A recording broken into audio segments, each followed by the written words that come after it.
자, 이런 상황 속에서 이재명 대통령 이제 뭐 휴가도 갔다 왔다. 뭐 그리고 나서 자기 이제 생각대로 막 밀어붙이고 뭐 미국과의 뭐 이제 정상회담 그 트럼프 미국 대통령과의 정상회담 한 이후에는 이제 자기 세상 맞는 것처럼 펼쳐나가지는 않을까 하는 그런 생각을 하는데 결코 그렇지 않은 것 같습니다. 트럼프 미국 대통령이요. 이 관세 협상이 통과된 이후에도 지금 굉장히 압박을 가하는 그런 모습을 보이고 있는데 휘발유에다가 이 미국이 가지고 기술력을 가지고 있는 바이오 에탄올을 혼합해서 쓰는 것을 의무화하는 그런 법안을 지금 요구를 하고 있다고 하는데요. 이렇다면은 결국에 이게 한국의 어떤 그 비관세 장벽이라고 하는 거를 하나하나 허물어서 한국 시장을 완전히 미국으로에게 개방하게끔 만드는 건데 제가 그 이제 휴가가 있는 동안 계속해서 좀 그래도 간간히 휴대전화 통해서 이렇게 기사를 좀 살펴봤을 때 아니 대통령실하고 미국 백악관하고 얘기하는 게 정말 많이 다르다는 걸 느꼈거든요. 쌀 시장 개방만 놓고 봐도 아니 한국의 이 김용범 정책실장 같은 경우에는 아니 우리는 쌀 시장 지켜냈다 그렇게 얘기를 하는데 백악관의 레비넷 대변인 같은 경우에는 무슨 소리냐 쌀 시장 완전히 개방하는데 성공했다 이렇게 얘기를 하더라고요. 도대체 이재명 정부의 관세 협상 이거 어떻게 진행이 된 거라고 보시나요?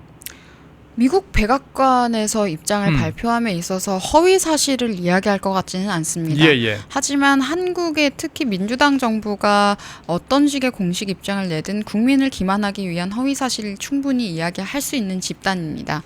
따라서 지금 쌀시장 개방 관련해서 사실관계를 파악하기 위해서는 안타깝게도 우리 정부의 입장보다는 미국 백악관 대변인의 발표한 그 공식 입장이 훨씬 더 정확할 것이다라고 말씀을 드리겠고요.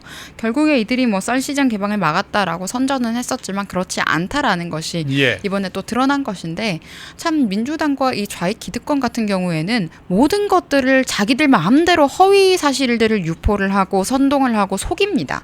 국민을 그냥 속여요. 아니 국민을 상대로 가짜 뉴스를 만들고 있는 게 민주당과 그리고 이재명 정부란 말입니다. 늘 그렇게 해왔고요. 수십 년째 그렇게 해오고 있는데 무력하게 지금 이 당과 진영이 대응하고 있는 것도 저는 너무나도 답답합니다만은 항상 그렇게 거짓말을 하고 허위 사실을 이야기하고 말을 바꿔가면서 책임 회피를 해왔던 건데요.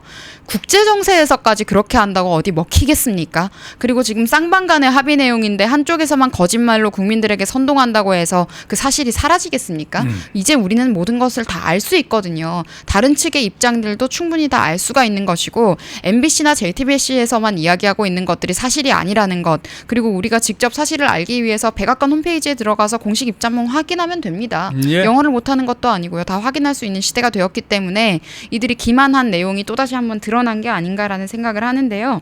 뭐 쌀 개방을 뭐 막아냈다라는 것도 사실 저는 선전할 내용이라고 생각도 하지 않았습니다. 제가 항상 말씀드렸지만 오히려 농산물 시장은 개방해야 된다. 그리고 대한민국 소비자들이 보다 더 다양한 식료품을 보다 더 싼 값에 소비할 수 있도록 하는 것이 결국에는 국민의 그들이 늘 이야기하는 복지의 측면에서도 훨씬 더 이로운 것이 아니냐. 그리고 자유시장 경제의 원칙에 따라서 충분히 그것은 고려할 수 있는 내용이다라고 제가 말씀드렸습니다. 그러면서 정말 지켜야 됐던 것은 대한민국 주요 산업에 대한 관세 부분들이었습니다. 그러니까요. 자동차는 완전히 내줬습니다. 네, 지금. 자동차도 그렇지만 뭐 반도체라거나 중공업 관련된 여러 가지 부분들에 대해서 반드시 지켜냈어야 되는 건데요. 그런 우리 산업 기술력 같은 부분들 그리고 그런 부분들에 있어서의 주요 산업에 대한 경쟁력에 대한 것들은 다 내어주고 쌀은 우리가 지켰다라고 했는데 쌀도 못 지켰다는 게 지금 다 들켜버린 겁니다. 그러니까 참 이재명 정부가 얼마나 오합지졸이고 제대로 운영되지 못하고 있는가라는 것이 이번에 공식적으로 드러났다라는 생각을 하는데 우리가 이재명 대통령이 무너지면 민주당 정권이 무너질 것이다. 그리고 민주당의 이 정치 기득권들이 무너질 것이다 라고 생각하시는 분들이 많은데요. 이재명이 무너진다고 해서 정청래와 문재인을 비롯한 저 민주당의 정치 기득권들이 무너지는 게 아닙니다. 우리가 그 사실을 명확하게 알아야 될 것 같고요. 그리고 지금 이재명 대통령 입장도 대통령이 당선됐다고 해서 본인이 완전히 그동안의 여러 가지 죄라거나 법적인 책임을 회피한 것이 아닙니다. 다만 그 고통의 시간을 지연시켰을 뿐이죠. 뿐이지 예. 민주당은 언제든지 이재명이란 인물도 버릴 수 있지 않은가. 그래서 지금 정부 운영의 방식을 보면은요, 과거에 문재인 정부가 운영됐던 방식에 비하면 굉장히 미흡한 모습들이 많습니다. 네, 이런 부분들에 있어서 앞으로 이 책임 같은 것들을 민주당이 이재명에게 더 씌울 수 있다. 그리고 일방적으로 몰아세울 수 있고 본인들이 원하는 법안에 대한 핑계로 이재명을 이용을 하면서 말씀드렸던 뭐 노란봉투법, 양곡관리법도 마찬가지입니다만은 본인들은 책임 회피를 하면서 이런 것들을 다 추진할 가능성이 높다. 그래서 우리가 이재명에 대한 비판도 중요하지만 지금 대한민국 정치의 가장 암적인 존재는 김대중, 노무현, 문재인으로 이어오는 그 친문 세력이라고 하는 지금 수십 년간 이어오는 정치 기득권 세력이 가장 암적인 존재고 지금 국민들에게 반하고 있는 아주 해로운 존재다라는 점을 한 번 더 강조드리겠습니다. 예, 참 어떻게 보면 이제 이재명을 응원해야 되냐 하는 약간 좀 헷갈리는 데는 그런 상황까지 지금 벌어지고 있는데 어쨌든 말입니다. 지금 이재명 정부를 어떤 좀 자기네들의 꼭두각시처럼 이용하려고 친문 진영이 다시 부활하고 정청래가 지금 부활하고 그리고 조국까지 다시 또 이제 복귀를 시키려고 하는 그런 움직임이 있는 것은 분명한 것 같습니다. 자, 그나저나 이재명 정부 이번 관세 협상에 대해서 우리 국민들은 어떻게 생각하는지가 여론조사 결과가 나왔는데요. 우리 일반 국민들의 한 60% 정도가 잘했다라고 답변했는데 이 내용을 좀 자세히 좀 뜯어보니까 이재명 정부의 핵심 지지층이죠. 4050 세대 여기서는 긍정 답변이 한 70% 정도가 나왔는데요. 반면에 2030 이 젊은 세대 같은 경우에는 이거 정말 잘못한 협상이다라는 응답이 과반 53% 정도가 나왔습니다.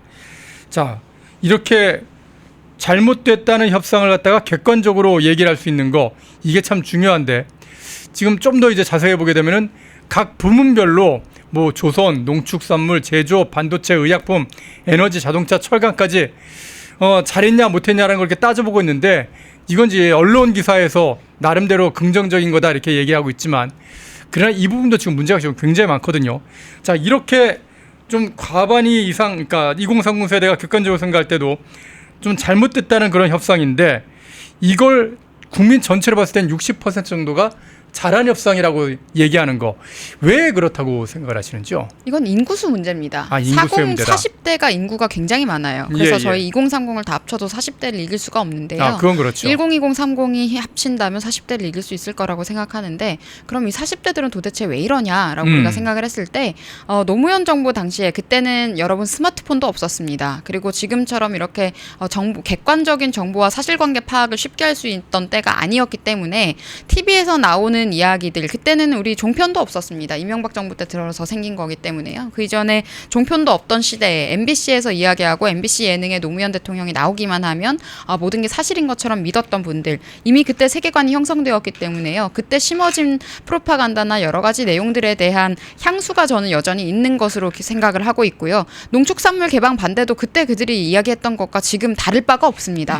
이명박 정부 때 광우병 선동했었던 그분들이 그대로 지금 같은 의견들 가지고 계시기 때문에 4050에서 70% 이상 긍정 답변이 저는 나왔다고 보고요. 이들이 인구수가 많아서 지금 10대, 20대, 30대보다 인구수는 지금 많지만 앞으로의 지금 10대들이 20대가 되는 순간이 온다면 저는 저희들이 상식을 이야기하고 사실관계에 대해서 정확하게 이야기하는 것을 선호하는 지금 젊은 세대들이 정치적인 주류가 되고 여론의 주류가 된다면 이런 여러 가지 고착 지점들은 해소가 될 수 있을 것이다라는 생각을 하는데 어쩔 수가 없습니다. 이 세대적 특성이라는 것이 그때 형성됐던 세계관이고 2008년에 여러분 광우병 선동할 때 그때 폭력 집회 그때도 민노총 어떻게 했었느냐면요.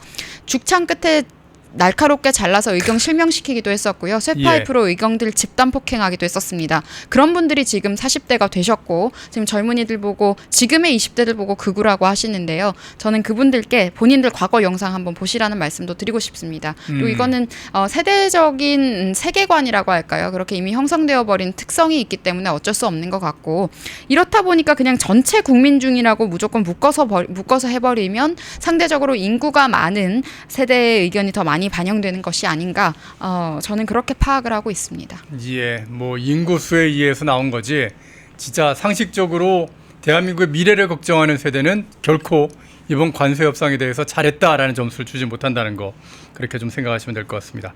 자, 백지원 전 국민의힘 대변인과 함께 이재명 정부에서 지금 뭐 제일 자랑하고 있는 이 관세 협상 정말 제대로 된 것인지, 또 민주당의 새로운 당대표가 되고 있는 이 정청래의 야망에 대해서, 또 이재명 대통령이 지금 휴가 가서 과연 어떤 구상을 하고 있을지, 그런 자세한 얘기들 하나씩 논평 들어봤습니다. 예, 오늘 논평 잘 들었습니다. 네, 감사합니다.